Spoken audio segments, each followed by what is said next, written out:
Right, let's talk about phrasing. So I'm going to show you a clip here that's just a little piece of animation I did to a sound. Let's turn it up so you can hear it. It's not very loud, but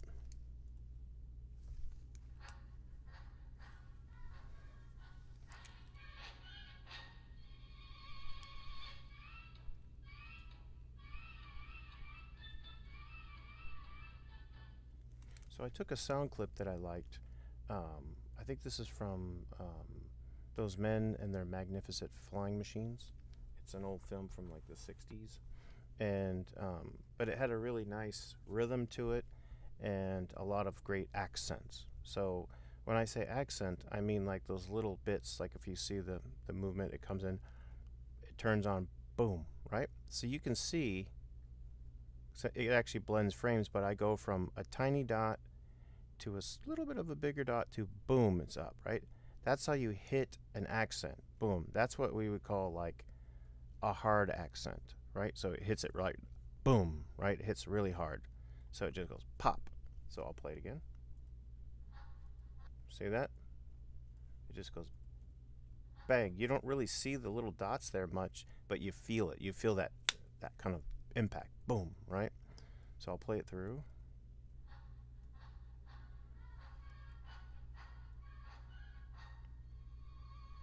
And I just interpreted this sound, the swirly sounds of the flutes or whatever, with this rotating ellipse.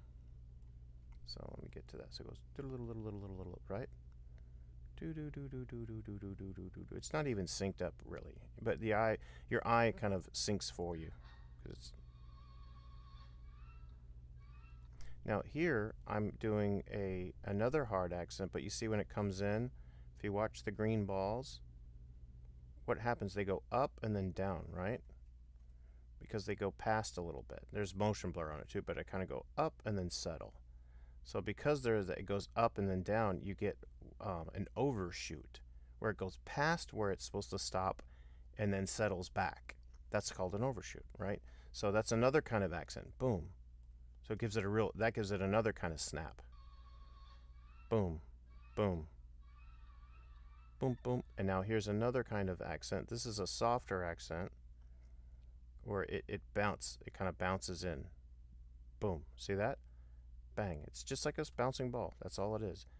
Boom, boom, right? So I'm just kind of, I have enough time for it to pause and then snap. So if you just imagine you're using your hand and you're like swinging down, like hitting a drum, boom, it's the exact same motion. Boom, boom, boom, boom, boom, boom, right? So I'll play it through again.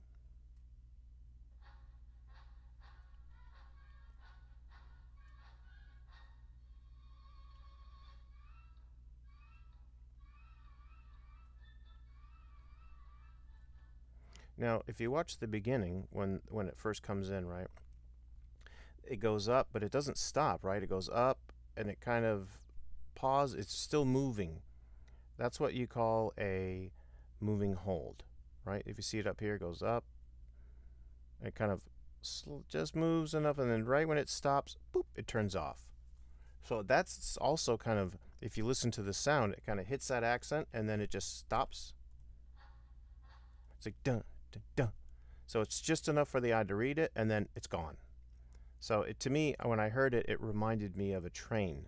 You know, when trains go by, like, and you see the smoke kind of poofing out, poof, poof, poof. So like a kind of a trudging sound, like a driving force. So that's what I went with.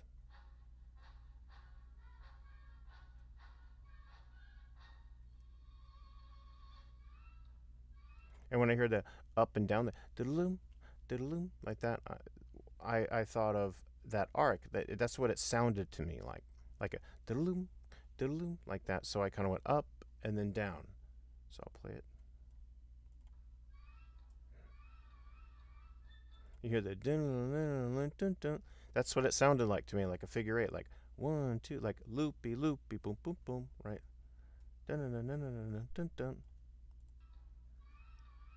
Boom boom, boom boom, right? So and really, I could have hit this where this went bink bink up, and this went boom boom down. Because if you listen to it, it's different. The end goes it goes bink bink, boom boom, boom boom, boom boom. See what I mean? But I just figured it was nice to end with a symmetrical kind of thing right in the middle of the screen. Boom, one more time.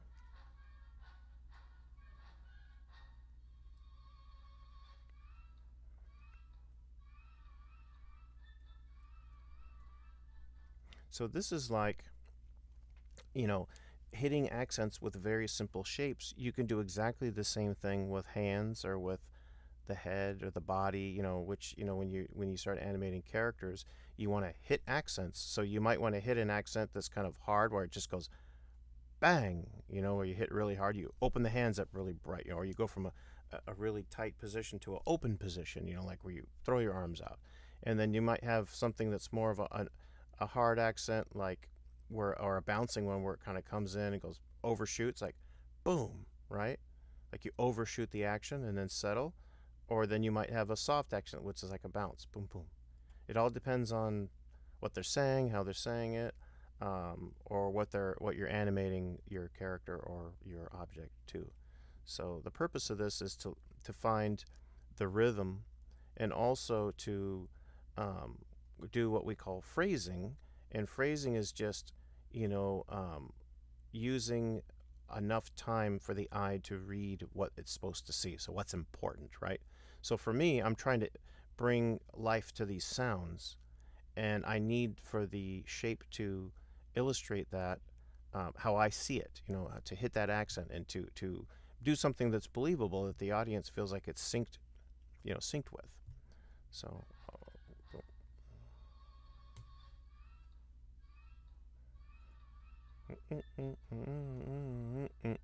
so you see a lot of quick, quick, slow, quick, quick, slow, things like that. Well, animation is the same way when you're animating a character. You might have the arm go through and then go whoop, whoop. Just imagine a guy swinging and then doing a point, or doing kind of a big gesture. You might have something that's very much like that. And getting used to seeing and understanding where to put time and also where to take time away will help you with your phrasing. So if you think about somebody who has like a different kind of accent, like people who come from like Jamaica, they have a different rhythm.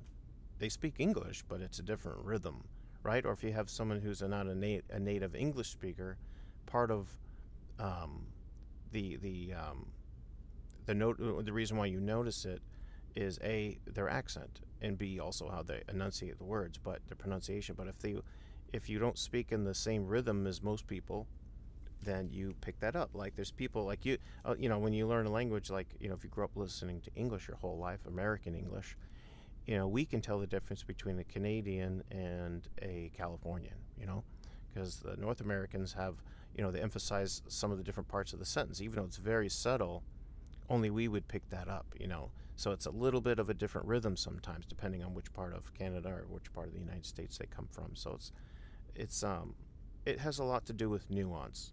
So I think that's enough about phrasing, but just think of it like this, where do you put the time and where do you take the time away? What do you emphasize? And the phrasing will help you do that. So when you start animating dialogue and things like that, it'll really come in handy.